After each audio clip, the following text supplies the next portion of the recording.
The indelible wound, the assassination of Admiral Yamamoto. A single radio wave, utterly routine and fleeting, can sometimes carry the weight of destiny. On the morning of April 14, 1943, as the Pacific War raged across 1,000 islands, that single wave traveled from Rabaul and landed like a deadly dart right in the heart of the American code-breaking establishment at Pearl Harbor. This message, marked with the highest level of Japanese naval secrecy, was not a battle plan. It was not a fleet deployment.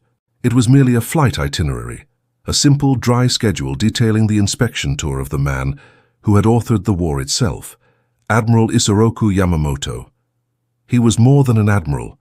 He was the living embodiment of Japan's strategic genius. He had orchestrated the devastating, almost mythological surprise attack on Pearl Harbor, transforming him into a deity to his men and a demon to his enemies. Now laid out in plain English, thanks to a monumental intelligence breakthrough, was the precise time, the exact location, the specific aircraft, and the precise moment he would be vulnerable. The question that landed in the humid basement of Pearl Harbor and ascended rapidly to the halls of Washington was not could they kill him, but should they? To intercept his flight was to risk the greatest strategic weapon of the war, the secret that America could read every vital thought of the Imperial Japanese Navy. This was not a military mission, it was a quantum strategic gamble. History was about to pivot on a few lines of decoded text. The genius and the prophecy of doom. To truly grasp the immensity of the target, one must first comprehend the profound, fatal genius of Yamamoto Isoroku. Born in 1884, he rose through the ranks as a naval aviator, but his true intellectual power lay in his prescient understanding of the United States. His time spent studying at Harvard University from 1919 to 1921 and serving as a naval attaché in Washington, D.C., granted him a view of the enemy that was unique among the Japanese high command.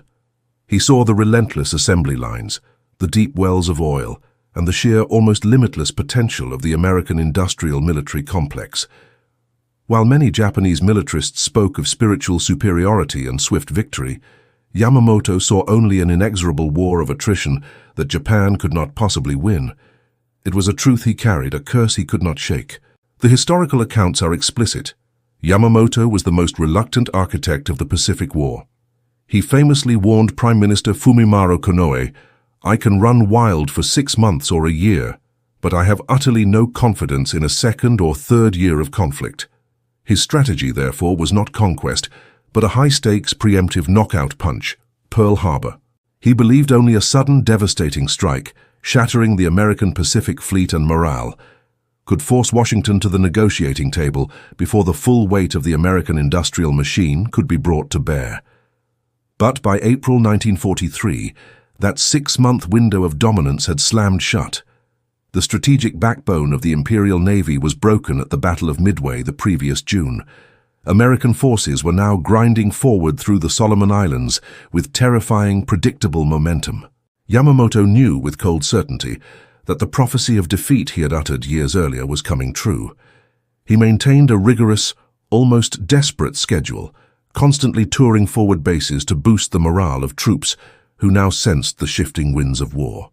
His presence alone was an intangible strategic asset, worth divisions of men.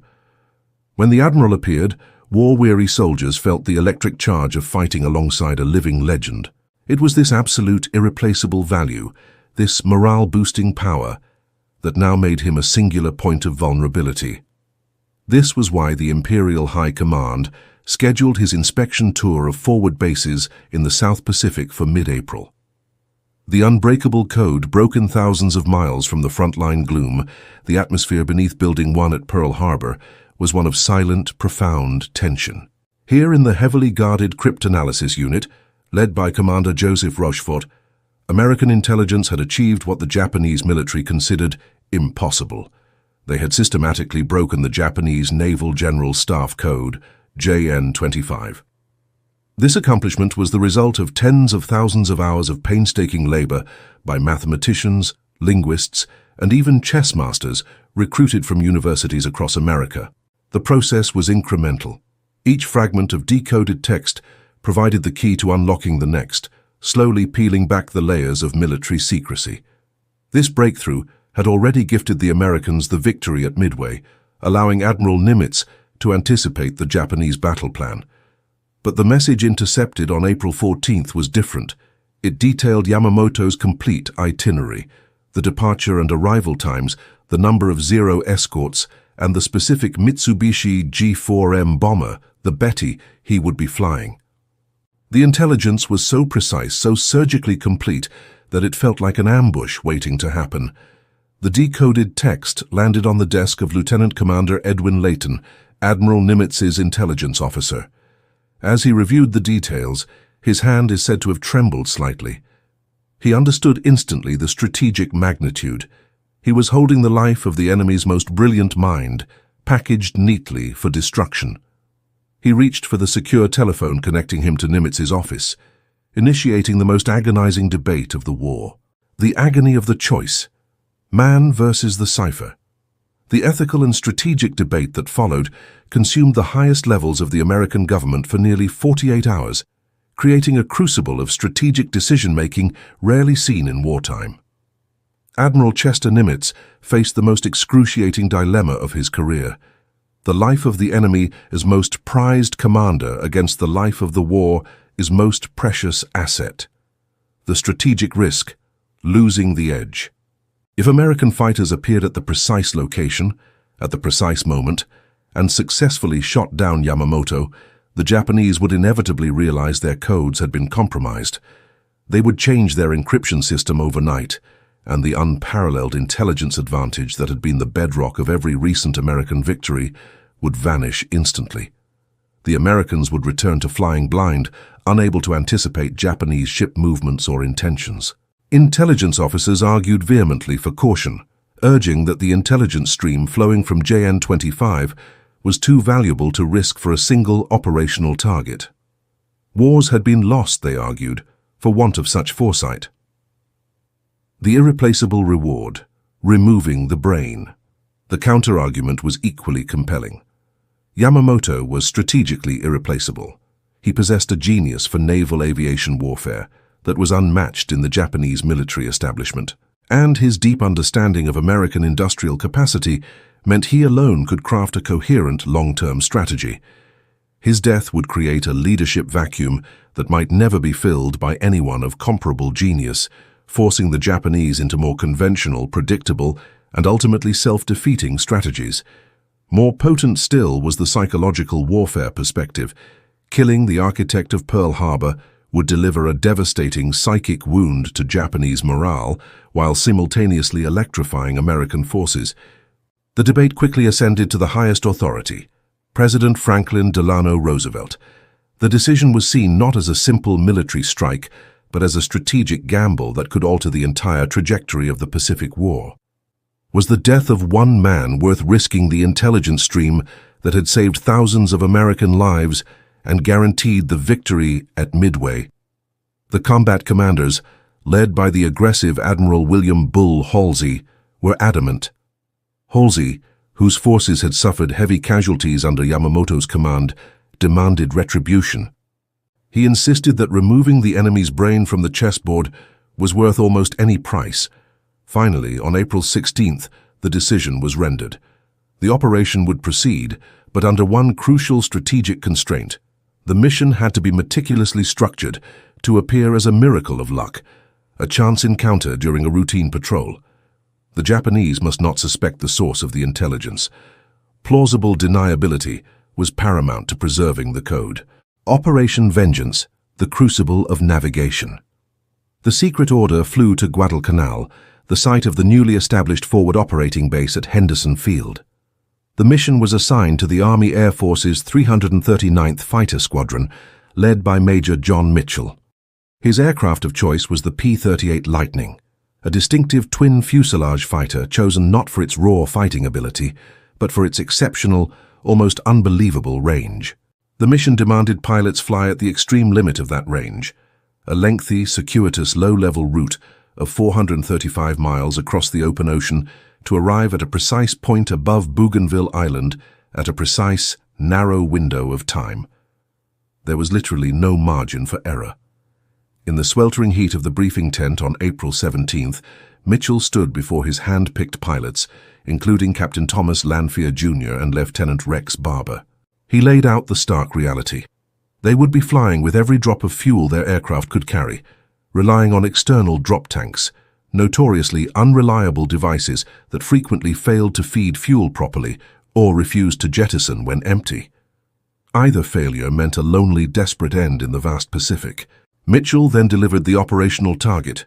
"Tomorrow morning," he began, his voice steady despite the magnitude of the words, "we're going to kill Admiral Isoroku Yamamoto." The tent fell into an immediate, stunned silence. Every pilot knew the name, a figure of mythical dread who had brought death to thousands of their countrymen. The plan was a ballet of aerial precision. 18 P-38s would fly out. 14 would act as a cover element, tasked with drawing the superior Japanese Zero fighter escorts into a vicious, distracting dogfight. The remaining 4, the killer element, would slip past the melee and target the 2 G-4M Betty bombers. Mitchell spent the final hours before dawn calculating the wind drift, fuel consumption, and timing to the minute, knowing that a miscalculation of even a few degrees or a few minutes meant landing safely under the protective umbrella of the Japanese anti-aircraft guns at Balali. The perfect intercept, 3 minutes of history. The morning of April 18, 1943, broke clear and brilliant over Rabaul. Admiral Yamamoto rose before dawn, completed his routine with the precise discipline of his career, and dressed in his immaculate white dress uniform, a perfect symbol of imperial authority. He boarded his Mitsubishi G4M at 5:45 a.m. His bomber was fast, but its unprotected fuel tanks had earned it the infamous nickname from American pilots, the Flying Zippo. Yamamoto took his seat, surrounded by staff officers, contemplating the increasingly difficult strategic situation.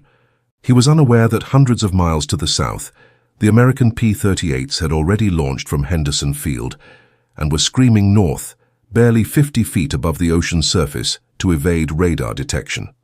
For the American pilots, the flight was an act of sustained mental and physical endurance. A 3-hour transit over a featureless blue void, guided only by Mitchell's meticulous calculations. Fatigue, tension, and the constant awareness of their near-empty fuel tanks were their companions. At approximately 9:34 a.m., nearly 3 hours into the flight, the American formation reached the designated interception point near Bougainville's southern coast. Mitchell scanned the sky. Nothing. Had the intelligence failed? Had they miscalculated? Then, at exactly 9:35 a.m., a pilot spotted them. 2 bombers, 6 fighters. Precisely as briefed, the impossible navigation had achieved its miracle. The call went out. Bogies 11 o'clock. The Japanese escorts, led by Chief Petty Officer Tao Katani, reacted instantly, but their initial confusion, the shock of seeing American fighters operating so far outside their known combat radius, cost them the precious seconds that sealed their admiral's fate. Captain Lanphier and Lieutenant Barber, the killer element, immediately jettisoned their drop tanks and dove toward the bombers. Yamamoto's pilot, First Lieutenant Mori, shoved the Flying Zippo into a shallow, desperate dive toward the jungle canopy, seeking the quick protection of Balali's anti-aircraft guns just minutes away. Lanphier turned to engage the Japanese escorts, clawing for altitude. Barber, the quieter but equally lethal wingman, pursued the lead bomber, Yamamoto's plane, now barely 100 feet above the dense green canopy, weaving desperately. Barber lined up his shot. He had perhaps 10 seconds before the target reached safety. He triggered the P-38's massive firepower, 450 caliber machine guns and the single 20mm cannon, all simultaneously at a range of 150 yards.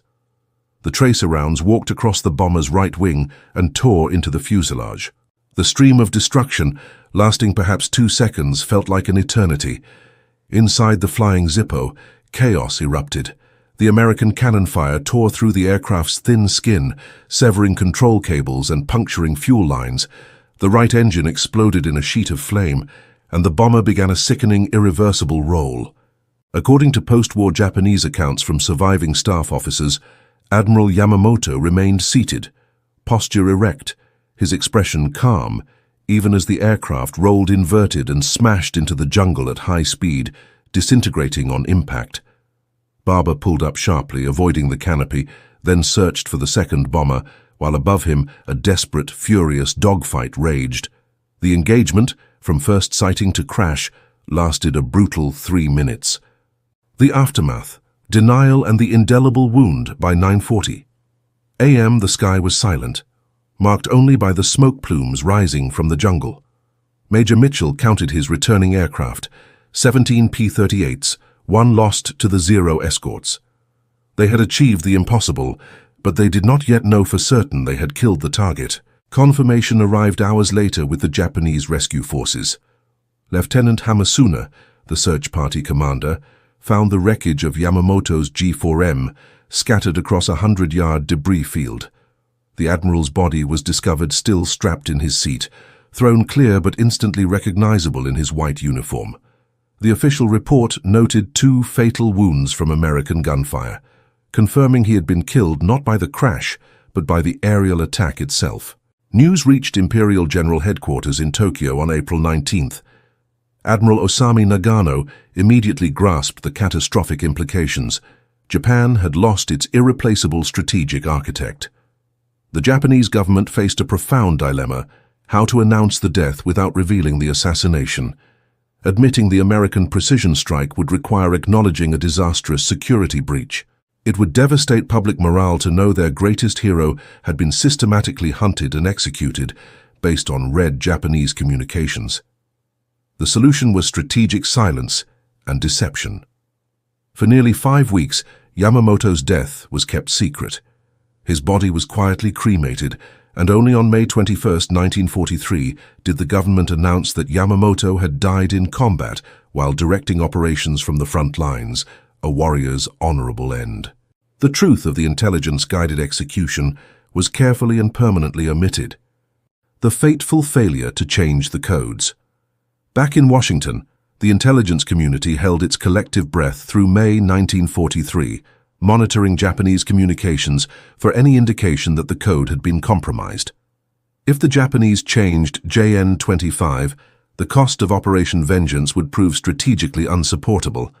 What emerged from the intercepted communications was an absolute strategic coup. The Japanese believed the interception was a sheer act of catastrophically bad luck, a chance encounter by a long-range patrol. Their assumption stemmed from a mixture of cultural arrogance, the inability to believe that Western intelligence could penetrate their sophisticated cipher, and the careful, deceptive cover story orchestrated by Nimitz. Japan's failure to seriously investigate the potential code breach was one of the war's great fatal intelligence failures. Admiral Ugaki, who survived the crash of the second bomber, noted the precision of the American appearance, but his warnings were dismissed. The military culture, which emphasized face-saving and discouraged admitting mistakes, prevented the thorough security review that was desperately needed.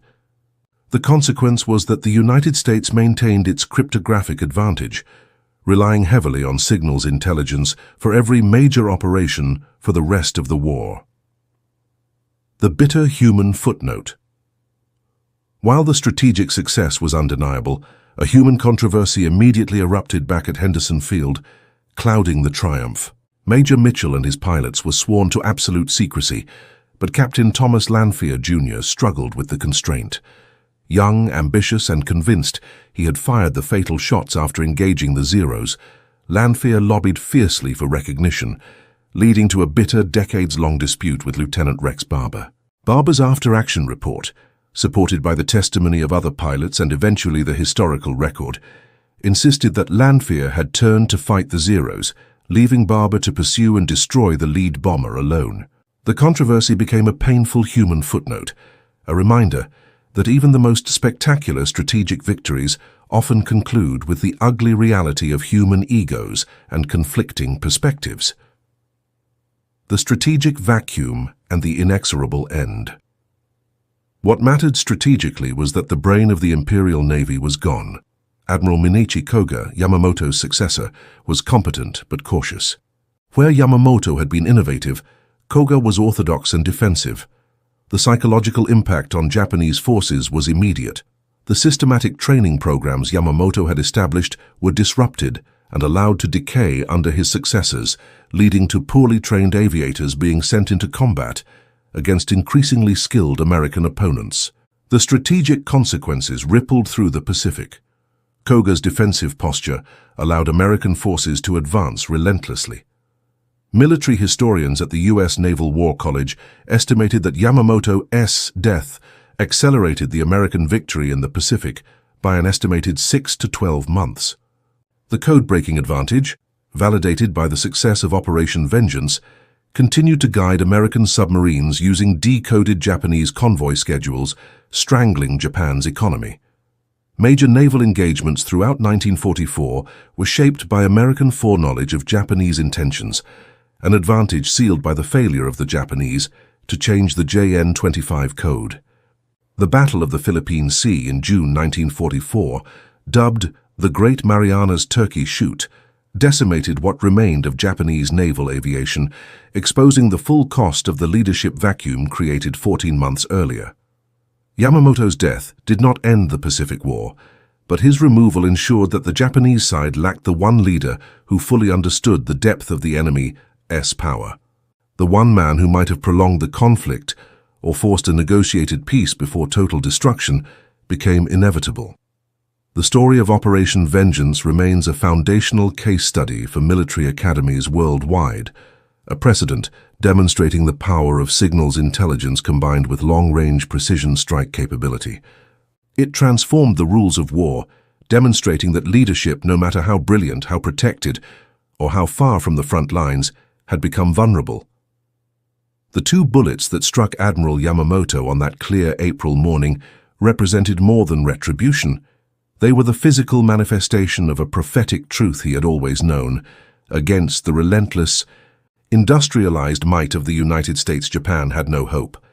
History pivoted on intelligence decoded, calculations plotted, and triggers pulled at exactly the right moment. The shockwaves from that moment contributed directly to the ultimate Japanese defeat. I hope this detailed, expanded narrative captures the high stakes and dramatic intensity of Operation Vengeance while meeting all your constraints. Let me know if you'd like me to further expand on any specific aspect of the mission or its legacy.